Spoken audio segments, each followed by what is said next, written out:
ના ઉમરે એના પગ ક્યાંથી હોય જેના ઘરમાં નોકર ચાકરની લાઈન રહેતી હોય અહીં મહિને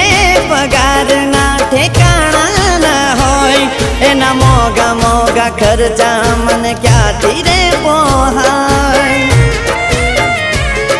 ઓ મનમાં ખોટો વેમ છે યાદ હશે કરતી જેવી ખોવાઈ કે પાછી નથી મળતી મનમાં ખોટો વેમ છે યાદ હશે કરતી જેવી ખોવાઈ કે પાછી નથી મળતી હસવું ભૂલી ગયો કેમ આવું કહું એને રડતા શીખવાડ્યું કેમ